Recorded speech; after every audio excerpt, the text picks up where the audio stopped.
Good morning to everybody and welcome both virtually and in person. It's nice to see everyone and be part of this wonderful conference. I also want to say thank you to last night's panelists. I found it compelling and I want to thank them for their teachings and for my own learning very much. I am going to introduce my colleague and friend, Dr. Jennifer Garvey-Berger. I'm not exactly sure how this all happens, and so forgive me if it's a little awkward, but I want to tell you a little bit about Jennifer and her work and what she has been doing, and then turn it over to her for the most amount of time that we can have for her presence in our lives at this point in time. She was started, like many of us, as a middle school teacher. Anybody here ever be a middle school teacher? You get points for that, as far as I'm concerned. You know, they're quirky and they're funny and they're sarcastic and they don't know if they want to hug or they want to be independent, you know, kind of like some of my doc students, I'm not sure. But anyway, so she started as a middle school English teacher. And then from there, she came to George Mason, which is where I met her, and she left us. She went to New Zealand and she became part of the New Zealand Council for Educational Research, working in leadership and working across New Zealand, Australia, South Pacific with many, many different people. And right now she is founder and CEO at the Cultivating Leadership group, which works in how to help leaders thrive in our world today, which means she works with uncertainty and challenge and change and how leaders can cultivate those aspects in positive and beneficial ways. And she not only works in K-12 education, she has also worked with groups like Google and Wikipedia and Oxfam International. And so she covers the gamut. She's also a role model for me because now that her two kids are raised and grown and off on their own, she is working with a collaborative research team in France. That sounds awfully nice, especially if you've been in the US lately. Anyway, with all undue, please welcome Jennifer. And Juju, is this gonna just click in and happen? I guess so, it's magic. There she is. Hey, Jennifer. It's lovely to see you. Thank you for having me. You are most welcome. I am finished with my introduction and we're going to turn this over to you because we want to capitalize on the most amount of time that we can have with you at the conference today. So thank you. Fantastic to be here. I am hoping that everybody here is sitting next to somebody. So if you're in the room, I'm hoping that you're sitting next to somebody because we're going to be doing some talking. So this would be the chance for you to stand up, move so that you are not all by yourself and watching people move around. And if you are at home and listening to this somewhere in your pajamas, here I am in the southwest of France, and if you are somewhere else in the world also, then I'm hoping that you have something to write with and something to write on. And we are going to be talking to, each other on the chat. So I want to start with a question for you because this is kind of why we're here together, right? We live in a world that pulls us to cynicism. I believe we live in a world where the everyday drumbeat of news, difficulty, COVID, human suffering pulls us ever farther into cynicism. And holding on to idealism is a challenge. And so I'm wondering for you today, which way are you leaning? Towards idealism or towards cynicism? And my second question is, how is that serving you? Whichever way you're leaning, how does that lean serve you right now? So if you're in the room, I'd love you to talk to each other for a couple of minutes, introduce yourself to the person next to you, have a little conversation about this. If you are online, I'd love you to think about it for a moment and then drop some ideas in the chat and we will be hanging out together. And I'm going to be quiet for about 5 minutes while that all happens. So have a good conversation.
Okay, I'm gonna see if I can. We have been having a very cool conversation online. Now I'm curious about what's going on in that room with actual humans in it. And I'm wondering, Bev, if you are in that room still, and whether you can curate some of the responses from there so that we can get a sense of which way people are leaning there. What do you reckon?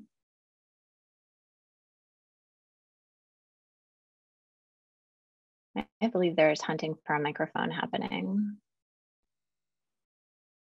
And we online can't hear what's going on in the ballroom yet.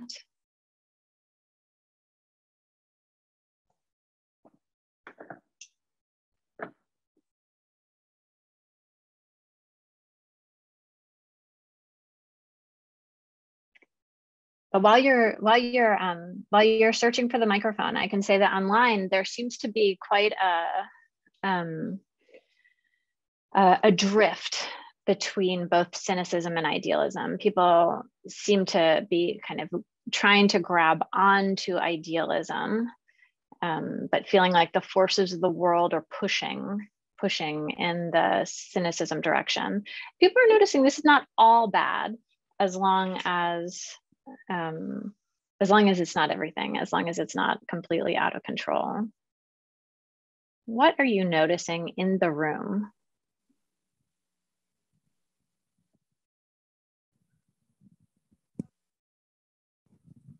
Let's see, does this work? I hear you. Thank you. Hi, Jennifer, we're back. Let me see if we can curate. I've got some wonderful people from George Mason University who's going to walk back and see what the questions are. So we've just finished sharing, and anyone who would care to share?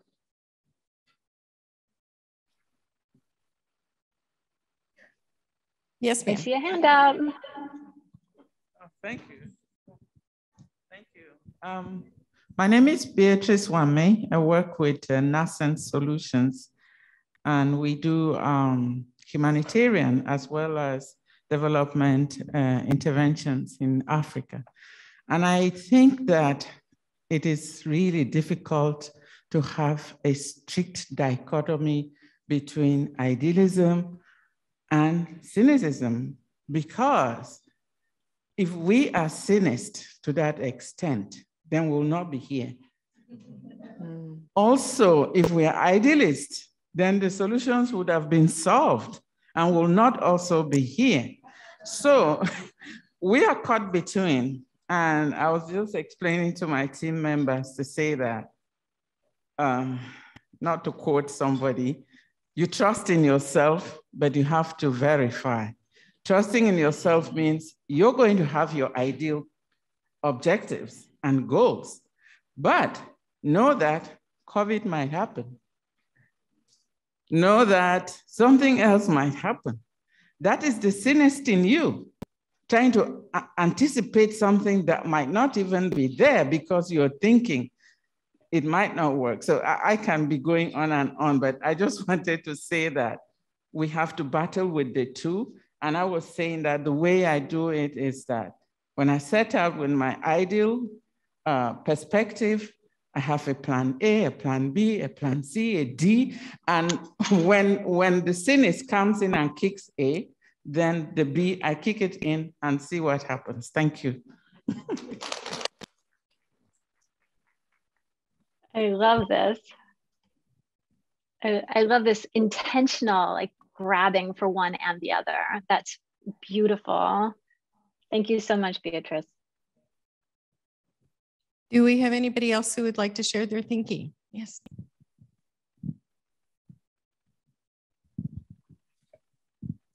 Hi, my name is Sumit. I'm a student at Teachers College. So I was talking with my partner here, and we were discussing that which one we want to lean towards. And I feel like even though we really want to lean towards being an idealist, it seems like more the way we see the world. we're leaning more towards cynicism. And we were discussing that how in the world, you know, everything going on politically or even, you know, how the colonization is happening, even though we say that, you know, decolonization, but even the colonizing of minds, the colonizing of knowledge through all these large corporations like UNESCO, UN, World Bank, how epistemology is moving from north to south, how that is happening. I was giving an example when I was working in an NGO back in India, how we had, our project was funded by Gates Foundation, and how all, you know, we had people coming from Gates Foundation and telling us exactly what to do. They were all, so the flow of knowledge from north to south, how that's happening. So even though we want to be idealist, it's more towards cynicism where we were leaning more towards, yeah. I totally get it. I totally get it. That makes so much sense to me. The world is kind of pushing you in that way, huh? So let's talk about this. So this seems to be in many ways the kind of what we're seeing both online and in this room, right? Is the way idealism and cynicism both serve us if we are careful. But the pull, the gravitational pull of the world right now is kind of to cynicism. And here's what I think, here's one of the things I think is coming on for us. I study the way we handle, kind of the way we metabolize complexity. And particularly right now, I've gotten really interested in what's going on in our nervous system when we deal with complexity, difficulty, inequity, disparity, like all these things that actually stress our bodies. And I have a kind of a theory about what's happening for us and why this pull of the world is pulling us deeper and deeper into this kind of cynicism loop. And here's just 30 seconds of nervous system kind of introduction, right? We have these two nervous systems that, like cynicism and idealism, kind of work in tandem. They're both there for us, and they are the perfect companions for one another. They actually are the inhale and the exhale of our bodies, and they keep us whole and balanced. And one of them you understand, it's this fight or flight nervous system, right? This is the sympathetic nervous system. It activates, it gets us ready for action. It gets us ready to move.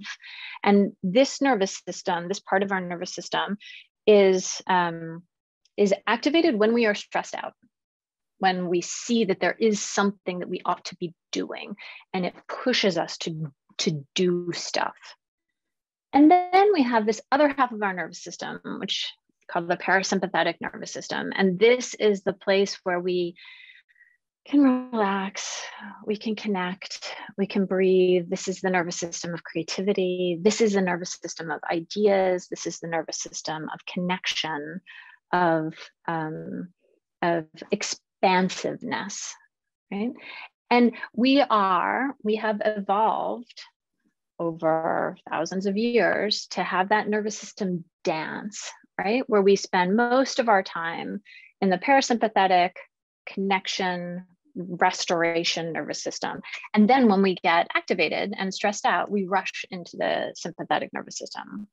The thing that's happening right now, as many people are discovering and writing about, is that we are spending more and more of our time in the sympathetic nervous system. There's so much in the world that's stressing us out, activating us, pushing us to wish to move or fight our way through or race away from great difficulty, that we're actually developing a different loop with our parasympathetic nervous system. And I think of this as the cynicism spiral, right? Our parasympathetic can be expansive and for connection and restoration, but it also, under great periods of stress, our parasympathetic is just a freeze system. It doesn't allow us to connect and restore. It just has us freeze. disconnect, numb out, sit in front of the TV with a bag of Cheetos and a beer and try to forget what's going on. And so then we get activated, and then we numb, and then we activate, and then we numb, and then we activate, and then we numb. And we get caught in what I think of as a cynicism spiral, right? As we've said, cynicism can be useful in small doses because, as Beatrice told us, it helps us prepare for difficulty, right? It helps us not get so lost in our ideals, so head in the clouds in our ideals.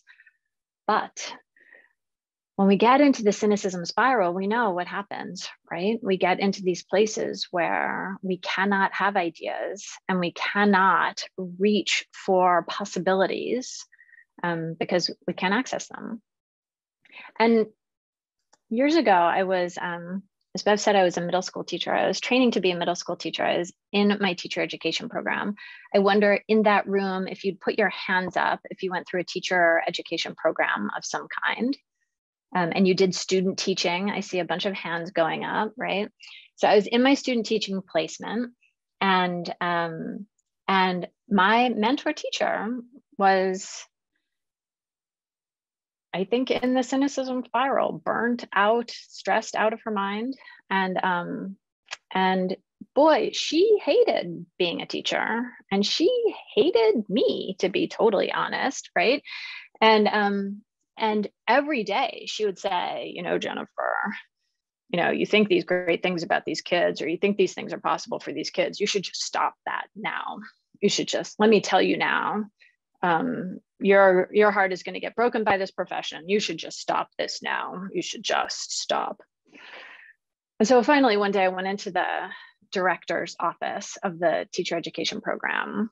I was like at the end of my rope, because every day I could feel life being sucked out of me in this experience. And I went in, and his name was Vito Perrone, an extraordinary educator. And I said, Vito, this is what's happening for me. This is what's happening for me in my placement. And I want you to help me. I want you to help me figure out how to, it is the right thing to do to kind of shield myself, as she is suggesting to me every day, or not. And what do I do about it? And he, who was such a wise man, he said, Jennifer, I've been in education nearly 50 years now. And I can tell you that the desire to shield yourself from difficulty is always active. But idealism and your energy around making change possible is actually one of the most important things we can bring to students who are in tough situations. It's one of the most important things we can bring to colleagues who are in tough situations. And it's one of the most important things we can bring to the world. I cultivate this. I work hard on this all the time. And I consider myself more idealistic here in my, I think he was in his early 70s then. I consider myself more idealistic then than I was when I started teaching at 21 years old. And it was like this incredible model for me about what to reach for, how to grab onto something that might be life-giving.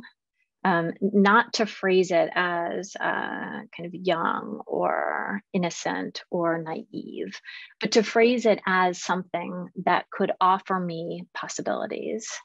And this was echoed probably, I don't know, 15 years later. I was at a conference with Peter Senge.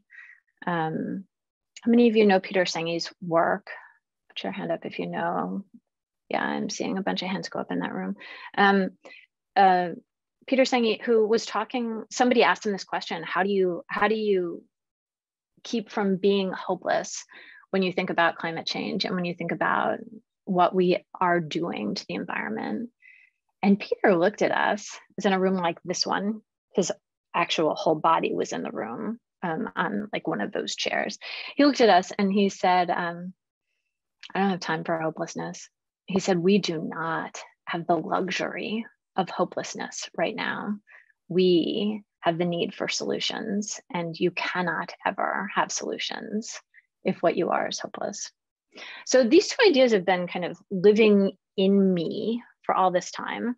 And I'm working on thinking, I just finished a book, I'm working on thinking about how is it that we create the conditions for ourselves, for our internal selves, in our own nervous systems, and then help create the conditions for the nervous systems of others to avoid this kind of cynicism spiral, this sympathetic misery that gets us mired in a place where we can be stressed and then numb, but never actually restore or connect.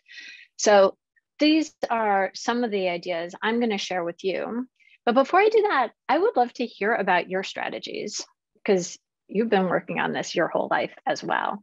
So I would love you to turn back to your neighbor, or if you're at home, to turn back to your journal and to just think about, what do you do when you feel yourself kind of getting hooked, not in the helpful kind of cynicism, but in the cynicism spiral that pulls us down? How do you get out of it? What do you do? And so I'm going to be quiet for about 5 minutes again, let you talk to each other, get some great strategies in the room, get some great strategies on the chat, and then we're going to talk to each other again.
Okay, I'm going to ask you to finish up this part of your conversation.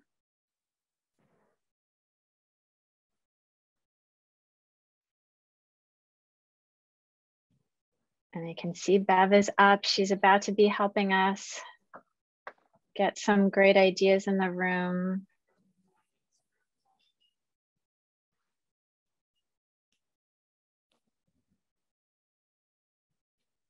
Are you ready to share, Jen? I'm ready to hear the fabulous things that have come up there and to share some of the greatness from the folks online. Sounds like a plan. I moved to this side of the room because as a teacher, I have a tendency to leave the left-hand side out. So I make it my mission in life to move to another side. So we've got Tammy over there and I'm over here. Who would care to share?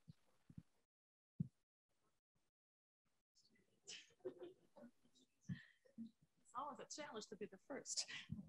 Hello, everyone. My name is Flavia Ramos Matusi, and I'm a faculty at Florida State University. And I was just sharing things with my colleague, Annalise Schwartz, what strategies we can use to get out of that circle of cynicism and despair and be frozen. And even the first questions that we had about idealism and cynicism, I always thought of myself as being a cynic on everyday life and an idealist in the big scheme of life. And that was inspired by the presentations that we had last night, looking at ourselves as creatures of the world and not only our little ego and place in life, the location and identities and things like that. So I think I'm more of an idealist. But when I get into that circle of despair, two things come to mind. One inspiration was Paulo Freire's Pedagogy of Hope. He first wrote the Pedagogy of Oppression, of the oppressed. And I had the privilege to work with Paulo Freire. I'm also from Brazil. We are born in the same town. We are from the same tribe in a way. And what he gives like 7 different ingredients that I can't remember now, but one of them was dialogue, to be able to engage in dialogue with others who are not like us, or the ones who are like us as well, but trying to understand things from their perspective, not impose our perspective of life or how things should be on them. Like your teacher saying, forget about this profession, these kids will never learn anything. And he talks about pedagogy of hope in education. We have the other one is the belief that things can change and that we can be part of that change. He mentions like education being, all educators should be revolutionaries or are revolutionaries if you believe in true education. So the idea that we can transform the world around us with the people in the same world with us. So that gets us out of that despair that nothing's gonna work. The other thing that came to mind was a book that I read long time ago, even before I went to grad school, and stayed in my mind, by Viktor Frankl. He was a German psychiatrist. And right after the Holocaust, he has all these clients. And the first question he would ask his client was, why you haven't killed yourself yet? And that's the strategy that I use every day. So when things get really bad, I think, why I haven't killed myself yet? Because when you ask yourself that, the answers have to be because. And then you have all the different things, the hopes, the idealism, the people in your life that you love, the work that you have the passion for, the things that you're committed with, and the belief that things will change. And then we have to be part of that change. And that's why I keep living. And that brings me to another one that I forgot his first name, an educator as well, Brun. He talks about the meaning is education for meaning. So hope and meaning are the 2 main ingredients that I find as strategies to help me keep going and keep doing the things I do, even though they look like nothing is going to go anywhere. So to keep hoping and to find the meaning in what you do, even if it's like little things. Why am I doing this? Why I'm still involved in international development? Why I'm still working for, international donor funding projects? Why sometimes we don't see the results of what we do, but how do you find the meaning in that and how we keep transforming what we do? Thank you. Thank you so much, Flavia. That's beautiful. Thank you. Can we hear one more? Do we have one more person in the room, left or right side of the room? We are happy both ways. I see a hand. Fabulous. Thank you. My name is Francis. I work with Nascent Solutions from Virginia. And with my team here, we're discussing and saying everywhere in the world where we are, we face different challenges and the going has to be tough. Though most people will pretend that things are rosy. And then we're asking ourselves, my colleagues were saying that for them, they will try to get something that is distracting them from all they are going through so that they don't think more about what happened, so that their minds can rest and then they see how to move forward. Well, for me, I'm the opposite. I gave an example. If I pick a quarrel with you, even if you boil and I also boil, I have the courtesy of listening and I learn from you. And that is my breaking point where I will begin the following day to look for a solution.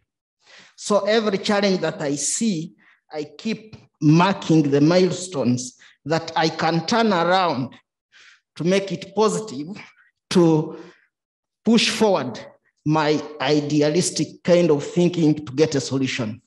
But otherwise, if we just relax and you don't familiarize yourself with the challenge that you are faced, then you are smartly dressed going nowhere. Thank you. Thank you. Thank you. So I love this, but the need to both rest ourselves and also to listen and learn, Francis, this idea to mark the milestones, right? On the chat from the folks who are dialing in, we got questions like small victories. You know, how do I really keep my eye on small victories? And then we had some interesting paradoxes that I think turn up a little bit in what you were saying, Flavia, but also live in the space of, some people said the thing that keeps me idealistic is my children, or spending time with children, being with young people, and seeing the world through their eyes. And some people said the thing that keeps me idealistic or out of this kind of cynicism spiral, out of despair, is a relationship to God or spirit or something, or nature, something bigger than me, something grander and more powerful than me.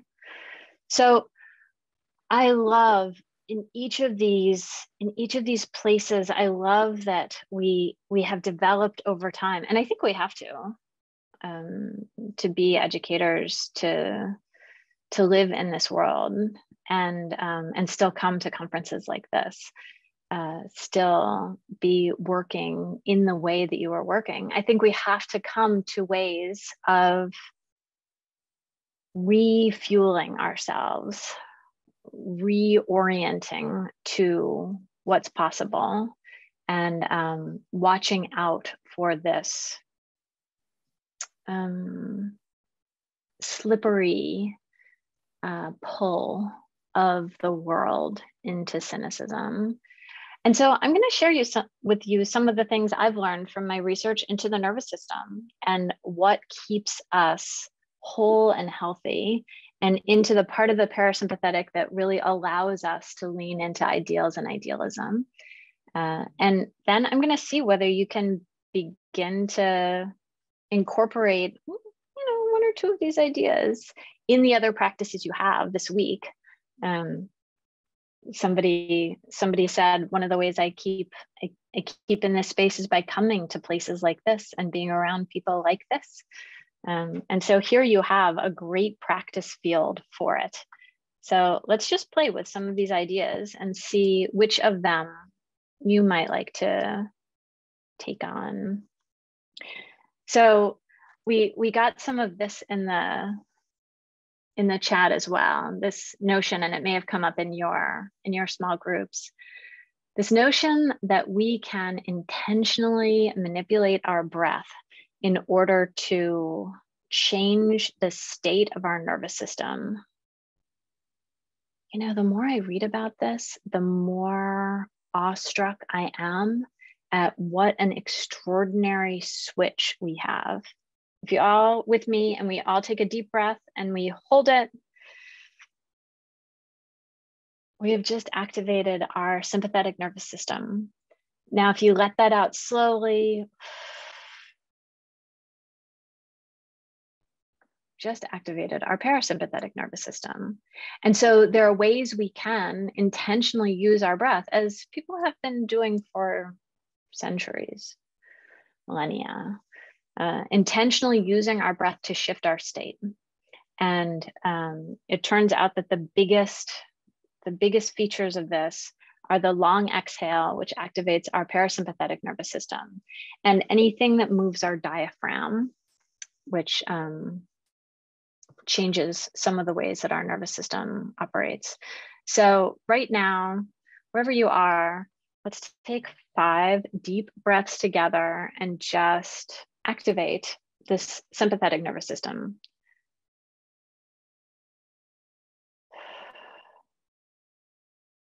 And just connect to yourself for a moment.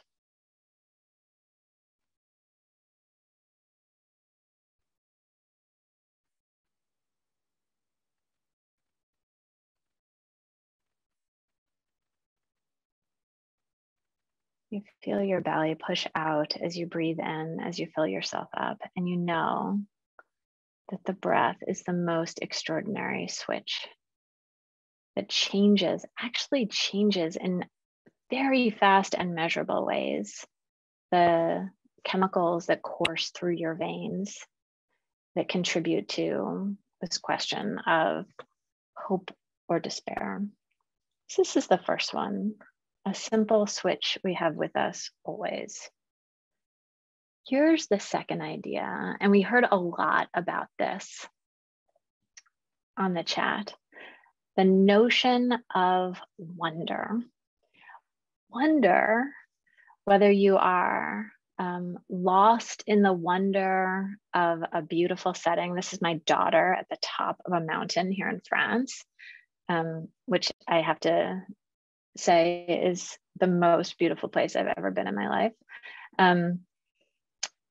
Whether you are leaning into this idea of awe, like that thing which is bigger than us, that fills us with a sense of the largeness of the universe, or whether you're leaning into that part of wonder that's about deep curiosity, about always wanting to know more, about always wanting to know what could be, right? Both of these components of wonder change, they reshape our nervous system. And often we experience them when we do things like this, like hike all day up a mountain. But actually, as you look around wherever you are right now, as you look around wherever you are, you can find things that you feel give you a sense of awe in some way, or connect you to a sense of deep curiosity. I'd love you to just turn to your neighbor for a moment and share in the last 24 hours, or even in this moment with these people in this space, what brings you a sense of curiosity? What brings you a sense of awe? And I'd love to see some of these in the chat too. I'm going to just stop for 1 minute so you can just quickly touch base with each other, or quickly drop something in the chat. 1 minute. What brings you a sense of curiosity and awe?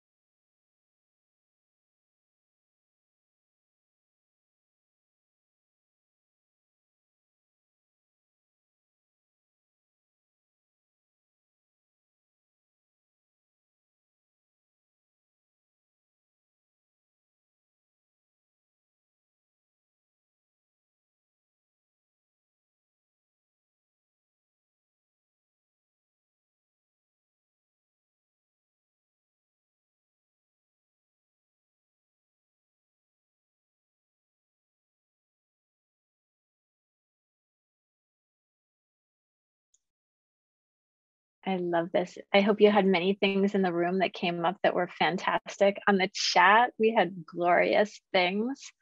My dog, who has an awesome attitude towards life, was one of my favorites. I love Irene brings us weeding, making life choices. Margaret brings us the hills that lie like they're sleeping. Pashu brings us our body temperature. 1 degree less, we are sick. 1 degree more, we are sick. So we get a lot of nature. We get a lot of spring, budding trees, the night sky, water. I'd love you to see how can you activate the sense of wonder over the course of the next few days. How can you lean into it, feel it, cultivate it, bring it out? Here's our next one. We've got breath, we've got wonder. Laughter, laughter. We can get lost in the seriousness of what we are on about, and we can lose our capacity to laugh.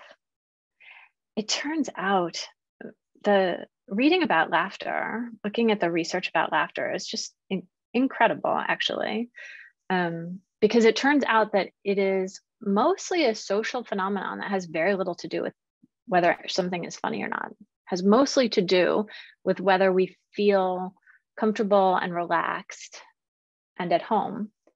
And one of the things that I have found to be a transformational idea in my own life is the notion that your laughter is a gift to someone else. We think our laughter arises when we are funny, when something good has happened. We think, oh, I'm not laughing that much because the context around me isn't that funny. But actually, if we thought, my laughter is a gift to you, you can just look at Vasya. This is my son's girlfriend. And you can see her play with this kitten, and you can see her laughter changes actually what goes on in our own nervous systems, right? It alters us. So I wonder if this week you might be a little quicker to laugh, a little quicker to smile, to remember that it's a gift, a social lubricant that awakens not just the nervous systems, but oxytocin, connection, dopamine, all these glorious things. And if you release a little bit this sense of joy. Here's one that I think we can all lean into. It was in Rome one summer day, and I walked through a bunch of kids playing with these bubbles. And one of the things I noticed, there was like a street performer creating the bubbles, and then like a magnet, all these children rushing around. And you had the street performer like crafting the bubbles really carefully. And you had the kids running, playing, biting them, licking them, blowing at them, touching them. And always the bubbles would explode. Obviously, they're bubbles in their faces. And the kids would laugh and go after another one. And this idea of experimentation as play is incredibly good for us. Right? And in a world that gets really heavy and serious, we forget the idea of experimentation as play. So I wonder, as you are together in these next few days, how you could lean into a sense of play, a sense of experimenting as the deep desire to know what's going to happen next, not necessarily the deep desire to prove or solve or fix, which I think is also awesome, but that comes from the part of the nervous system that's about action. I'm talking about the doing part of the nervous system that's about just figuring stuff out, playing, enjoying, laughing. And here's the last one, and many of you pointed to it. I think that love is a choice. I think it's a thing we can create the conditions for more and more often. And I think we should be talking about it more and more in a world that leans us towards hate, disruption, misery. I wonder how we can talk more about love And the thing that I've been on about lately is this question of how can we talk about loving the wholeness of our humanity, not loving people because they're so good, because they're so worthy, because they're so perfect, not loving people who are superhuman, but actually loving us because we are so imperfect, so struggling, so paradoxical, that we love us because we are superhuman. We're just super varieties of human, right? Like this is what we got. And how could we lean into that when we are together? How can we lean into what it means to be loving the humanness in all of its contradictions and difficulties of one another? And how do we do that more on purpose? How do you look around this room at the other folks here and know that while we show up with our credentials and our research and all the good things we've done in the world, the thing that's going to connect us to one another are our failings and our difficulties and our humanness? And how do we have those conversations and lean into that over a cup of coffee at morning tea? So these are my questions for us. And the question I have for you is, how could you this week lean into some of these ideas so that you too can activate on purpose this part of your nervous system? And I would love, again, for you to talk to each other and just think about what can you imagine trying? What can you imagine trying?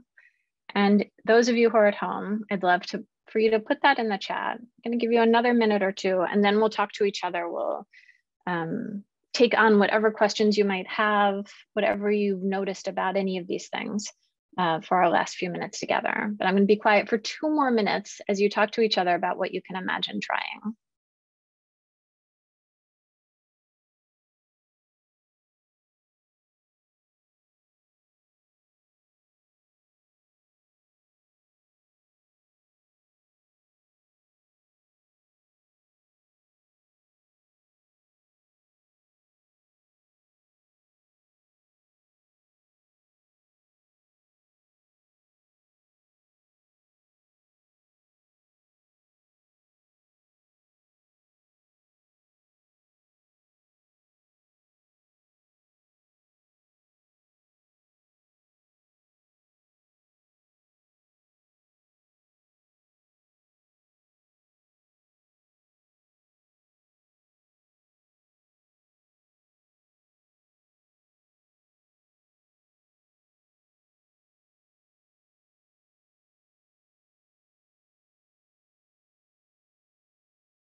Okay.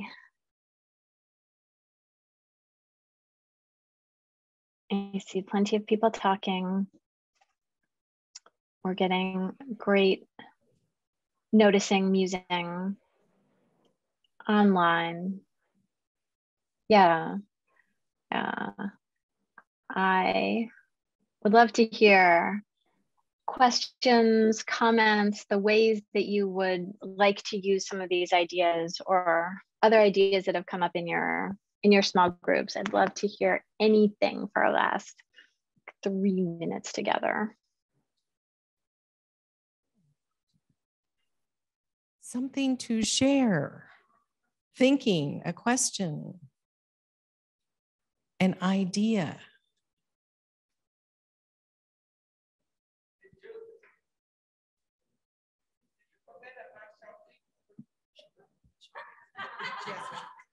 Shopping?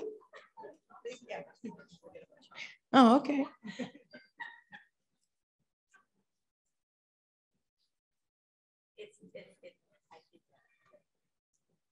No, I'm sorry. I was just saying, I think it was a joke, right? Yes. Yes. I think it was a joke. What was the question? Jen, can you reframe your question? I'm just happy to hear anything that came up for you, or to answer any questions, or to take on any of the ways you might play with these ideas.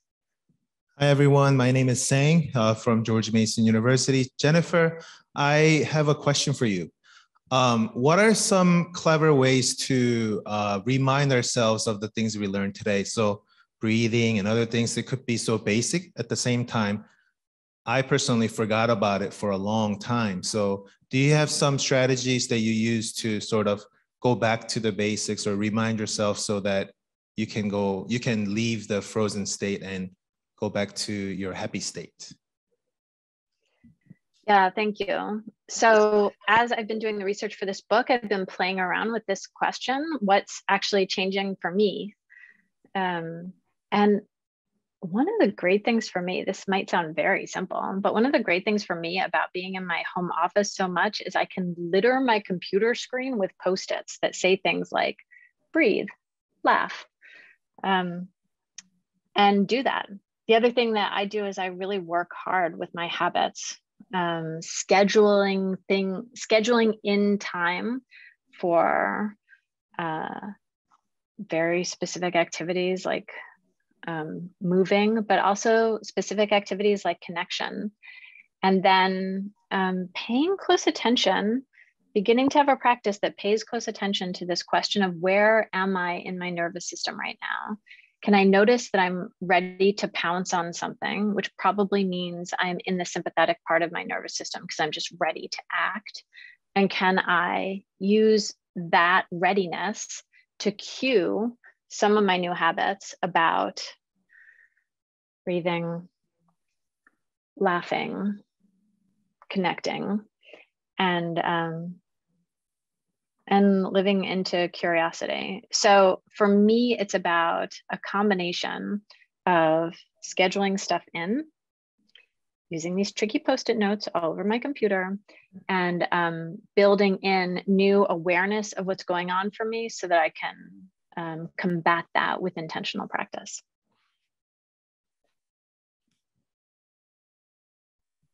I thought I saw a hand back here on this side.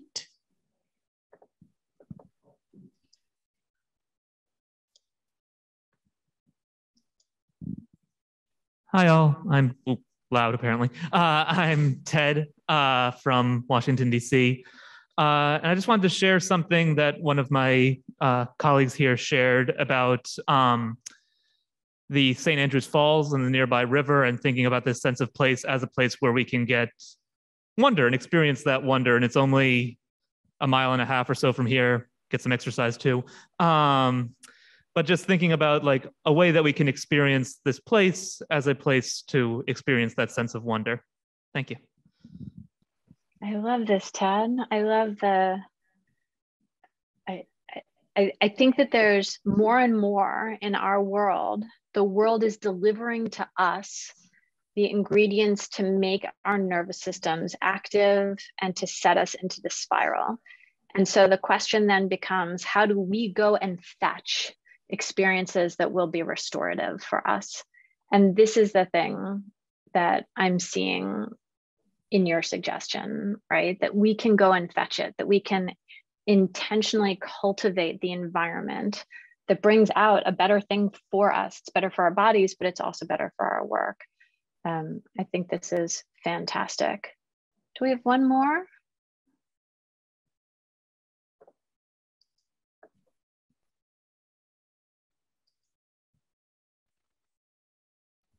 Way over there. I see you. Hello, thank you. Hello. Good morning. I guess I'm wondering about how we can incorporate these. Oh, my name is Barbara Junispai. I'm an associate professor of organizational studies at Pitzer College. This is my first time at this conference.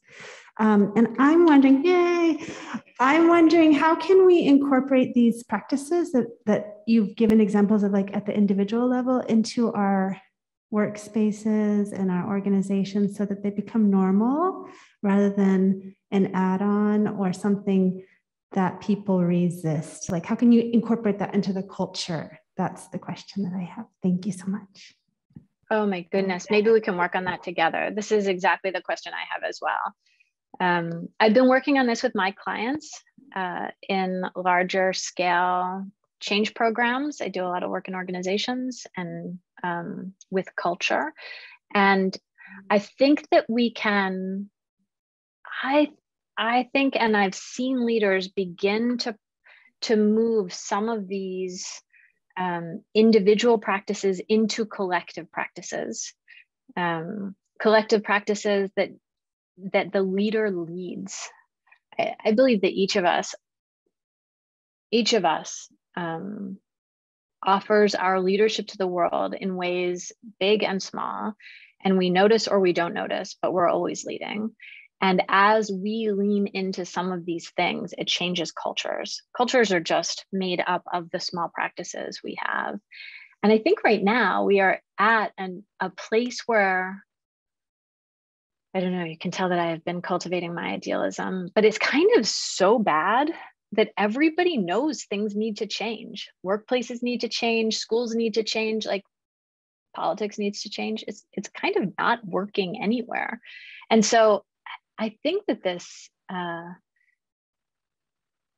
offers us a great opportunity to create habits, patterns, rituals, ways to listen to one another, to connect with one another, to reweave the fabric of ourselves together. And I really think this is, you know, I've been doing this a while. And I, over the course of my life, I've never seen a more fertile opportunity for reinvention, reimagination, and the creation of, exactly as you ask, these new ways of making what used to be common practices and which have fallen away, making them common again. How can we bring them back and have them be ordinary and everyday? And I wonder what you can invent and imagine together there. And I'm super excited to be here at the beginning of this thing. I wish I could be there in person with you. But I want to hear about it. I want you to tell me. So here's how you can do one more share. Here's how you can be in touch with me. Here are a bunch of things. If anything from this talk lingers on with you over the course of the next couple of days, let me know. Let me know. I would love to hear what happens for you next. And let's see if together we can figure out how to make this a better world. We know that this needs to happen. Let's see if we can lean into the fullness of what our bodies have to offer that bring our minds and our connectivity to light, and see what greatness can emerge from there. So thank you for having me early in the morning there. And I hope you have a spectacular day. Thank you.